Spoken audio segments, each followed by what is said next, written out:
PPG dari dalam jabatan tahun 2022 kategori 1 gelombang 2 dari LPTK Siliwangi, Bandung. Saya pengajar di SMA Negeri 1 Nagreg di Jalan Raya KM 38 Desa Gamblung, Kecamatan Nagreg, Kabupaten Bandung, Provinsi Jawa Barat. Pada kesempatan ini, saya akan melaksanakan PPR Rencana Aksi 1 pada siswa kelas 12 dengan kompetensi dasar mengidentifikasi informasi, alternatif solusi, dan kesimpulan terhadap suatu isu dalam teks editorial. Pembelajaran dilaksanakan dengan model problem-based learning berbantuan media PowerPoint dan media berbasis website. Selamat menyaksikan. Silakan selamat belajar dengan Ibu Rani. Assalamualaikum. Mangga Bu Rani. Bismillahirrahmanirrahim. Assalamualaikum warahmatullahi wabarakatuh.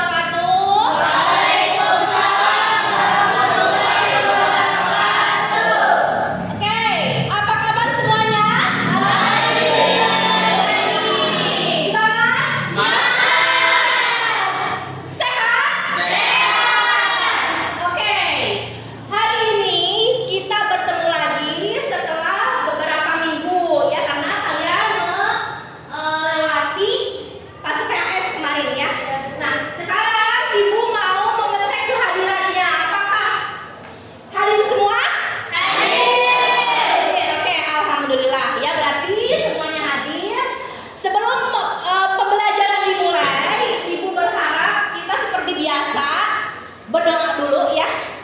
Oke, Imam silakan pimpin doanya. Sebelum memulai pembelajaran, mari kita berdoa di dalam hati, dipersilakan. Berdoa selesai, beri salam. Assalamualaikum warahmatullahi wabarakatuh. Waalaikumsalam warahmatullahi wabarakatuh.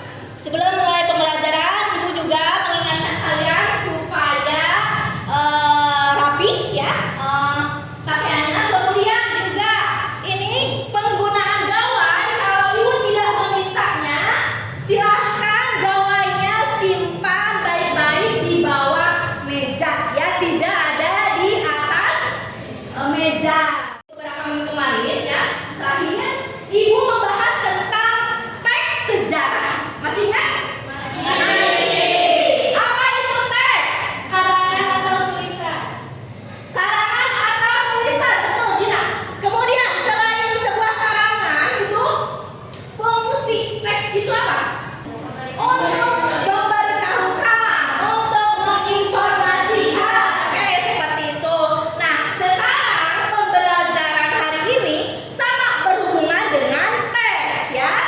Kemarin itu teks sejarah, kita membahas teks editorial ya. Tetapi sebelum juga dimulai pembelajaran teks editorial, Ibu akan mengenalkan kompetensi dasar dulu ya. Di sini coba lihat di layar. Di situ ada kompetensi dasar, yaitu mengidentifikasi informasi yang berisi pendapat, alternatif solusi, simpulan, dan suatu isu. Kemudian ada indikator pencapaian kompetensinya apa? Menelaah unsur isi dalam teks editorial. Kemudian menyimpulkan, dan yang terakhir nanti adalah kalian perwakilan mempresentasikan. Kemudian apa itu teks editorial? Oke, Imelda. Teks editorial adalah pandangan dan sikap murni suatu media terhadap peristiwa yang aktual, fenomena, dan kontroversial. Oke, berarti itu ya. Jadi teks editorial itu adalah sebuah pandangan. Oke? Teks editorial itu berisi apa saja sih? Opini. Kemudian apa sih? Isu. Seperti itu ya. Ada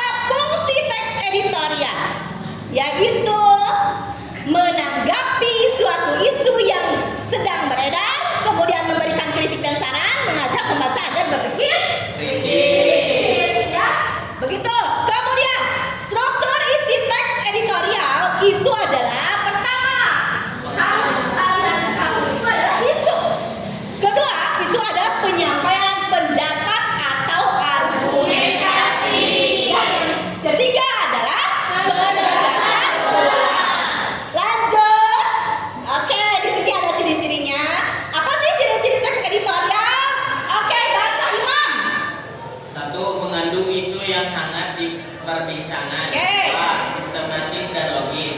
3. Menyatakan opini untuk meyakinkan pembaca.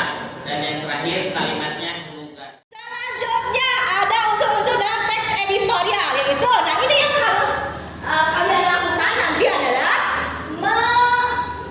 menelaah yang namanya unsur isi teks editorial. Nah ini di sini ada contohnya, ya. Siapa yang mau membacakannya dengan cepat? Yang belum dilaporkan tentunya lebih banyak lagi. Salah satu hal yang menjadikan mutu pelayanan dokter kurang memuaskan ialah soal penanganan terhadap pasien. Hal itu bertujuan agar pelayanan kesehatan masyarakat dapat berhubungan dengan baik. Oke, nah ini tentang pernyataan pendapat dalam sebuah teks. Oke, teks pernyataan pendapat itu biasanya berada di awal paragraf.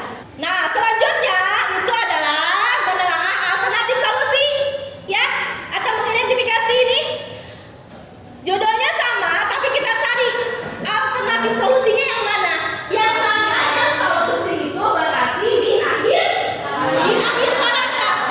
Nah, ada kata seharusnya.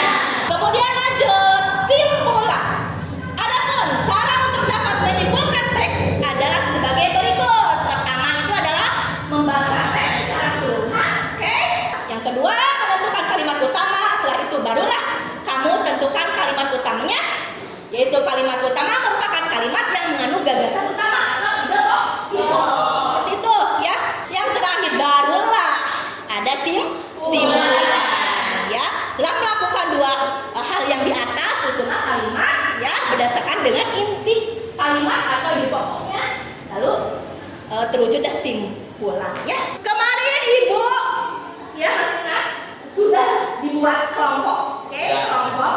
Teks sejarahnya masih sama, sekarang juga teks editorialnya masih sama. Namun ibu ganti nama-nama kelompoknya itu persis seperti halnya nama-nama editorial, ya. Seperti misalnya Anissa sudah masuk kelompok Kompas, ya. Kemudian kelompok Tempo, iya. Kemudian kelompok Metro, ya. Nah, silakan nanti kalian berdiskusi terkait tentang teks editorial yang akan ibu bagikan, ya, kertas LKPD. Nanti silakan kalian berdiskusi, berkolaborasi.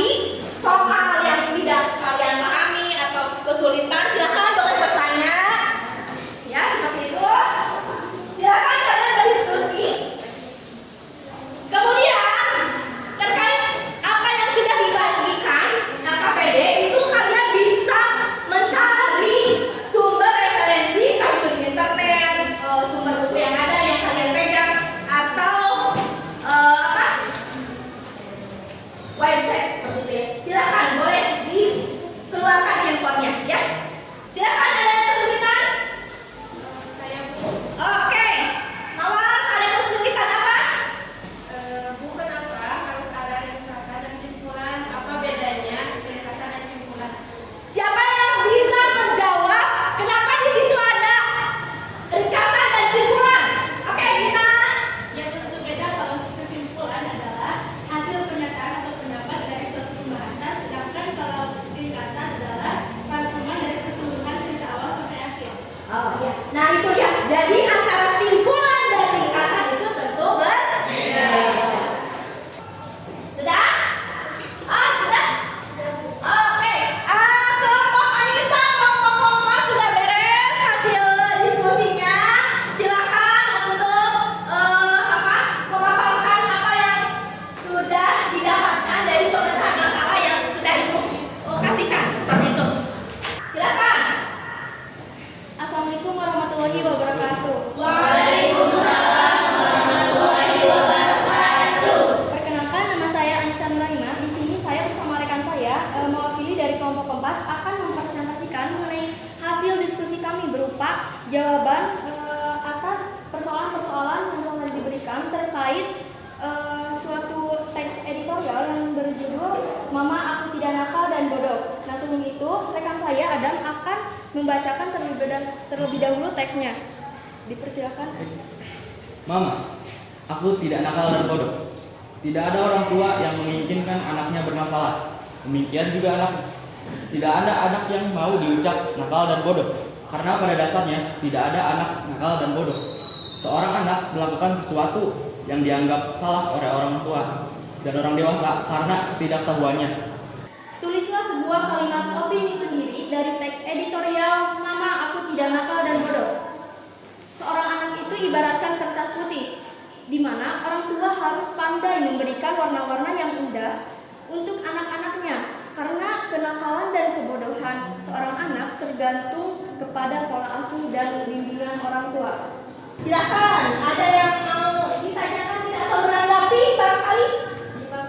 Oh, Sipa. Silakan Sipa untuk ke depan ke sana. Sebelah sana. Ke depan, sebelah sana. Kalimat opini yang kalian tulis dari teks editorial Nama Aku Tidak Nakal dan Bodoh memang benar adanya, karena setiap anak adalah cerminan dari orang tuanya, walaupun tidak sepenuhnya 100% dibimbing oleh orang tuanya. Terima kasih. Oke, ya. Oke. Itu adalah tugas kelompok ya. Nah, Ibu, kelompok Kompas itu perwakilan evaluasi LKPD yang sudah dipresentasikan di depan. Nah, nanti pertemuan selanjutnya itu nanti Ibu akan berikan lagi tugas ya dengan materi yang sama, teks editorial. Kalian bisa cari search di Mbah Google yang perihal teks editorial seperti itu. Kalian bisa mencari temanya, bisa nasionalisme, bisa temanya tentang kebudayaan. Kalau Ibu tadi memberikan tema atau topik tentang apa? Tentang kehidupan seorang anak. Ya, kehidupan sehari-hari ya, seperti itu. Nah, jadi intinya teks editorial itu adalah berupa opini atau argumen. Bu, ada pertanyaan? Ada, tapi lebih ke argumen atau opini ya, seperti itu. Kesimpulannya apa dari pembelajaran ini? Ulang. Silakan berdiri. Apa kesimpulan dari yang kamu dapatkan dari pembelajaran teks editorial? Kesimpulan dari pemecahan masalah berdasarkan unsur isi dari teks editorial yang berjudul Nama Aku Tidak Nakal dan Bodoh adalah bahwa orang tua harus menggali potensi-potensi anak sehingga anak bisa berkembang sesuai dengan potensi anak. Oke, terima kasih. Berikan. Kemudian setelah kalian menarik kesimpulan dari pembelajaran kita, Ibu pengen nanti kalian itu mengisi angket ya, angket yang akan dibagikan di grup. Kalian isi Google Form, oke? Seperti itu. Angketnya silakan isi sesuai dengan pemahaman kalian dan pembelajaran kita hari ini. Ya. Angketnya sudah diisi angketnya? Sudah. Oke, angketnya kalau sudah diisi terima kasih ya. Angketnya sudah diisi karena jangan ditunggu-tunggu. Kalau misalkan ditunggu-tunggu kalian mengisi biasanya suka lupa. Seperti itu ya. Betul ya, tidak ada yang mau ditanyakan, sudah paham ya? Oke, kalau sudah paham, kita tutup pembelajaran kali ini ya dengan hamdalah atau tutup dengan doa. Ya, silakan imam untuk memimpin doanya. Setelah pembelajaran selesai, mari kita mengucapkan hamdalah bersama-sama.